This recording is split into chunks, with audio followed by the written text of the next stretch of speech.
Hi, hello, నమస్తే. Welcome back to my channel Indian life style.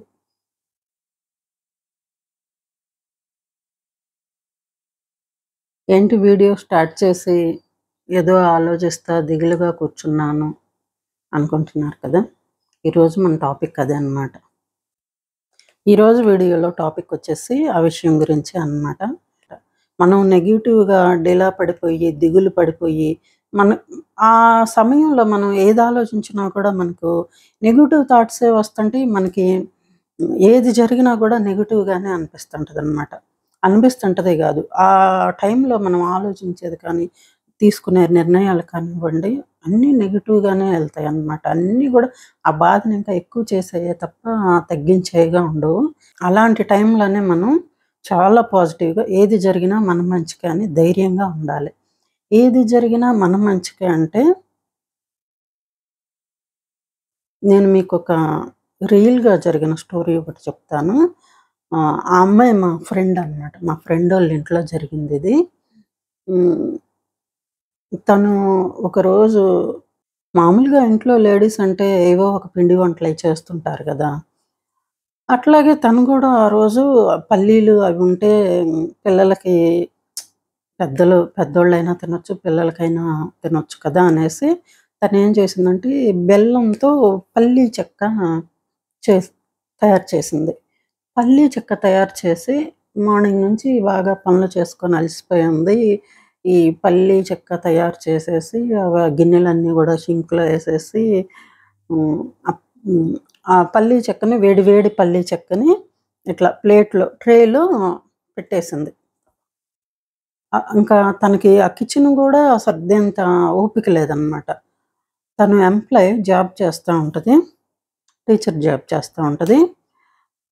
అక్కడ స్కూల్లో పిల్లలతో కానివ్వండి, ఇంట్లో పిల్లలతో కానివ్వండి, జాబ్ చేసేవాళ్ళంటే పిల్లలనే కాదు, జాబ్ చూసుకొని జర్నీలు చేసి వచ్చి మళ్ళీ ఇంట్లో పని అన్నీ చూసుకోవాలంటే ఆడవాళ్ళకి చాలా తలకు మించిన భారం. అయినా సరే అన్నీ చిరునవ్వుతోనే చేస్తుంటారు. సరే, ఆ విషయం గురించి వేరొక వీడియోలో మాట్లాడుకుందాం. ఇప్పుడేంటంటే ఈ పల్లీ చెక్కని ఆరబెట్టేసి తను వచ్చి కొంచెం రిలాక్స్డ్గా అలా హాల్లోకి వచ్చి సోఫాలో పడుకొని ఫోన్ చూసుకుంటా. ఇప్పుడు వాళ్ళకి రిలాక్స్ అంటే ఏదో కళ్ళు మూసుకొని నిద్రపోవడం కాదు, ఫోన్ పట్టుకుంటే చాలు. ఆ ఫోన్లోనే రిలాక్సేషన్ని వెతుక్కుంటున్నారు. ఫోన్ చూసుకోకుండా రిలాక్స్ అవుదామనేదే పోయింది. ఇంకా నిద్ర వస్తే తప్ప నిద్రపోవటం తప్ప. అలాగే తను కూడా సోఫాలో కూర్చొని హాల్లో ఫోన్ చూసుకుంటా ఉంటే వాళ్ళ పెద్ద బాబు వచ్చేసి బాగా గొడవ చేస్తున్నాడు. అది స్వీట్ పెట్టమని, పల్లీ చెక్క పెట్టమనేసి. అప్పుడే తయారు చేసి వచ్చింది. తను స్టవ్ మీద నుంచి దించి ప్లేట్లో పెట్టి వచ్చి అట్లా కూర్చొని ఫోన్ చూసుకుంటుందో లేదో బాబు బాగా ఒకటే గొడవ చేస్తున్నాడు. స్వీటు పల్లీ చెక్క పెట్టమని, పెట్టు మమ్మీ అనేసి. ఇంకా బాబేమో బాగా గొడవ చేస్తుంటే అప్పటికి కూడా తను ఫోన్ చూసుకునేటప్పుడు పిల్లలు గొడవ చేస్తుంటే చాలా చికాకు పడతారు కదా. అప్పటికి తను 2 తగిలిచ్చింది. 2 తగిలిచ్చి కూడా ఇంకా 2 తగిలిచ్చి కూడా పాపం బాబుని చూసేసరికి తనకే ఏమనిపించిందో, సరే ఉండు తీసుకొస్తాను అని చెప్పేసి సరే ఆ పల్లీ చెక్కను కట్ చేసి ప్లేట్లో పెట్టుకొని తెద్దామని చెప్పి కిచెన్లోకి వెళ్ళి చూసేసరికి ఇంకేం లేదు, గుండె ఆగినంత పని అయింది. నాకు చెప్తే అసలు యూజులు ఎగిరిపోయినాయి. నాకు అసలు అమ్మో ఇలా కూడా ఉంటుందా అని అనిపించింది. వింటే మీరు కూడా జాగ్రత్తగా ఉండాలి. విన్నాక ఏం జరిగిందంటే తను కిచెన్లోకి వెళ్ళంగానే అక్కడ తను ఒక సీన్ చూసింది. ఆ పల్లీ చెక్కని ఆరబెట్టిన ప్లేట్ ఉంది కదా, తను అక్కడ స్టవ్ దగ్గర కౌంటర్ ట్యాప్ ఉంటుంది కదా, బండ లాంటిది వేయించుకుంటారు కదా, తను అక్కడ పల్లీ చెక్క ఉన్న ప్లేట్ పెట్టేసింది. గిన్నెలన్నీ సింక్ దగ్గర పెట్టేసి స్టవ్ ఆపేసి తను వెళ్ళి లైట్ వేసేసరికి ఆ పల్లీ చెక్క మీద అంత ఆవు బల్లి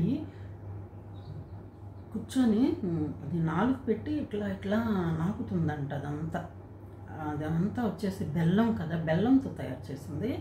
అంత పెద్ద బల్లి దాని మీద ఇట్లా పొడవుగా పడుకొని ఇట్లా ఇట్లా నాకుతుందంట. ఇక తనకు ఆ సీను ఊహించుకోండి, అది మీ అలా ఎవరికి జరగకూడదు. ఒక్కసారి ఇమాజినేషన్ చేసుకోండి, అది మీ ఇంట్లోనే మీరే అలాంటి సీన్ చూసుంటే, చూడకపోయి ఉంటే ఏమై ఉండేది. అది ఆ బాబు అట్లా గొడవ పెట్టకపోయి ఉంటే తను హ్యాపీగా కొద్దిసేపు ఫోన్ చూసుకొని ఫోన్ పక్కన పడేసి తను ఆ పని చేసుకుంటా ఈ చప్పుడికే ఆ బల్లి చేయాల్సిందంతా చేసేసి సర్దుకునేది. చూడంగానే అసలు అమ్మో, ఇంకా ఆ కిచెన్లో మనకి ఇంకా ఏ పని కూడా చేయబుద్ది కాదు. నేనైతే అసలు కిచెన్నే మార్చేసి ఇంకా భరించలేం, ఇంకా ఆ ఊహే తట్టుకోలేము. తనకి ఒక్కసారిగా భయం వేసి ఒళ్ళు జల్దరిచ్చేసి తను చేసిన పని ఏంటంటే ఎవరైనా అదే చేయగలం. తను వెళ్ళి లోపలికి తన అడుగుల చప్పటికి బల్లి పరుగు తీసేసరికి ఇంకా అది ఆ ప్లేట్ తీసుకొని తనైతే డ్రైనేజ్లోను చెత్తబుట్టలోను, ఇంకా అది కళ్ళ ముందున్నా కూడా కనిపిస్తూనే ఉంటుంది. దాన్ని ఇంకా మర్చిపోవడం అయితే కష్టం. పడేసేసిందంట. పడేసి ఇంకా పిల్లలను చూసేసరికి ప్రాణం పోయింది తనకి. అమ్మో, అది ఎంత నిజం గండమే కదా. నిజంగా చాలా అసలు ఆ బాబు కనుక గొడవ చేయకుండా ఉండుంటే అసలు అట్లా తెలిసేది కాదు కదా. వాళ్ళనే కాదు, మన ఇంట్లో కూడా కొన్ని అలాగే చేస్తుంటాం. ఆరబెట్టడానికని అక్కడ పెట్టేసేసి వేడిగా ఉందిలే అని చెప్పేసి పెట్టేసేసి కిచెన్లో. అందరి ఇళ్లలో బల్లులు ఉంటాయని కాదు, అలా ఉన్నాయని మనకు కనిపిస్తాయని కూడా కాదు. అది మనకు తెలియకుండానే వస్తాయి. మనం వెళ్ళేలోపు వాటి పని చేసుకొని ఉడాయిస్తాయి.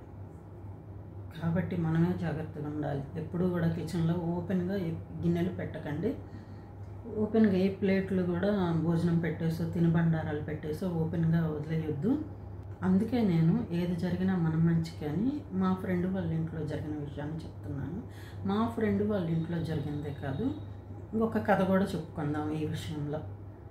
ఏంటంటే ఇది కూడా ఏది జరిగినా మనం మంచిగా అని. ఆ కథ ఏంటంటే, ఒక ఊరిలో ఒక రాజుగారు ఉంటారు. ఆ రాజుగారు ఒకరోజు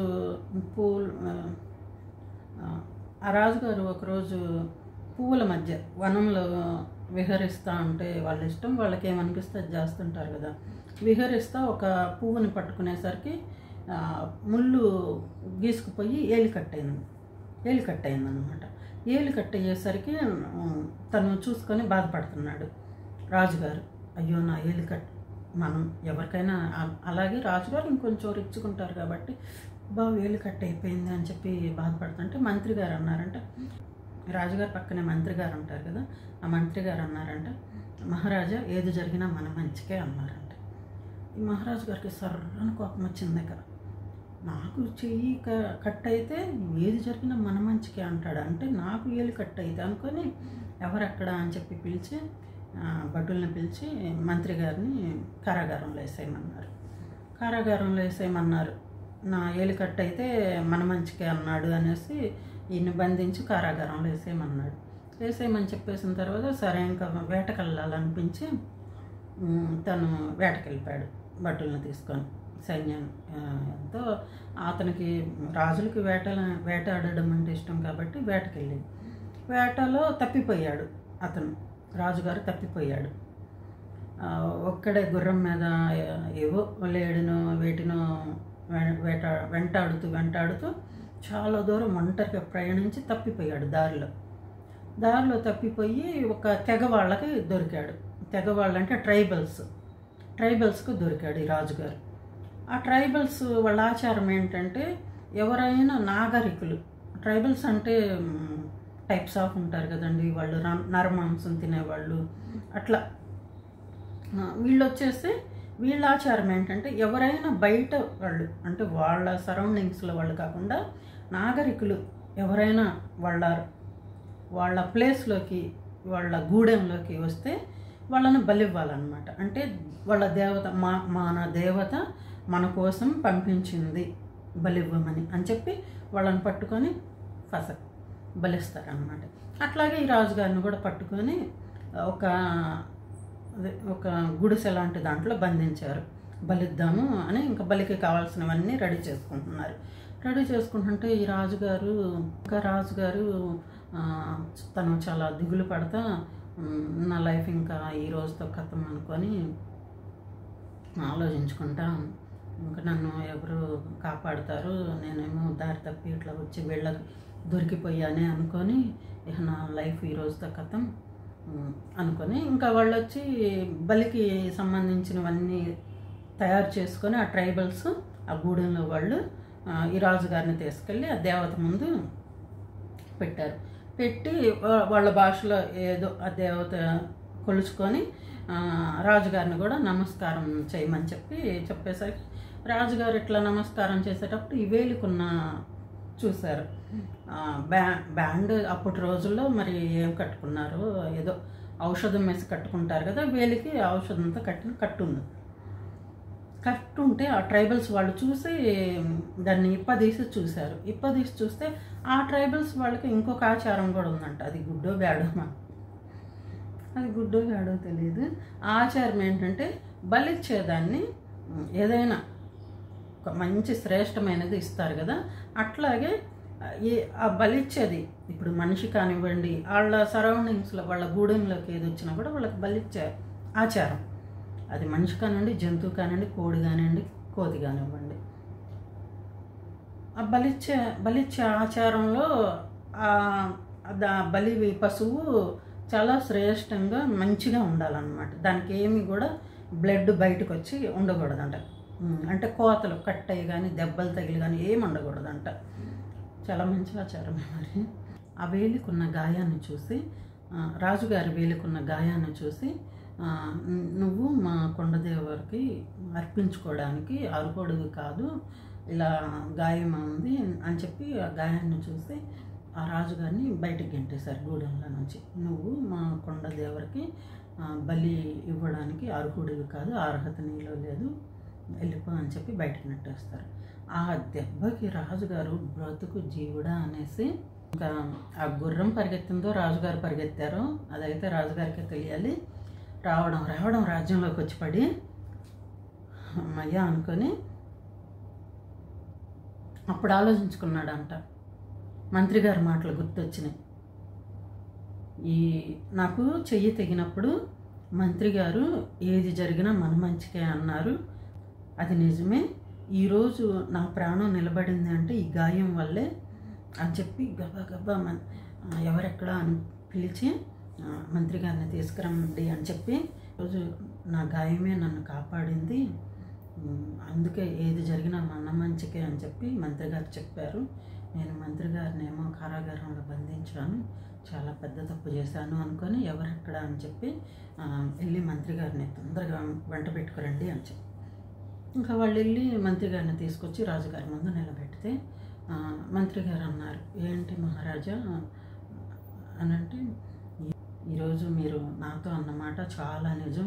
ఈరోజు నా చేయి కట్టయితే ఏది జరిగినా మన మంచికి అని మీరు చెప్పినందుకు నేను మిమ్మల్ని బంధించాను, నన్ను క్షమించండి అని అంటే మంత్రి గారు అన్నారంటే నవ్వేసి, మహారాజా మీరంత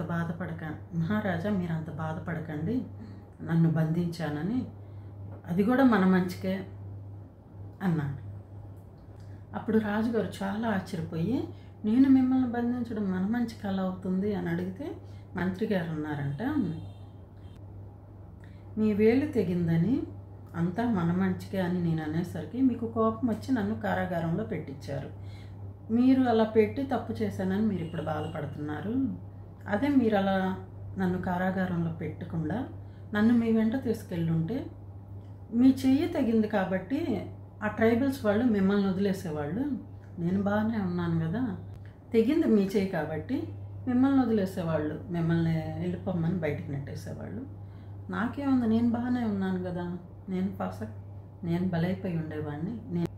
నేను ఇప్పుడు ప్రాణాలతో ఉన్నానంటే మీరు నన్ను కారాగారంలో పెట్టించడం వల్లనే, అది కూడా మన మంచికే, అది నా ప్రాణాలను కాపాడింది అనేసరికి రాజుగారు ఒక్కసారిగా మంత్రి గారిని కౌగిలించుకొని,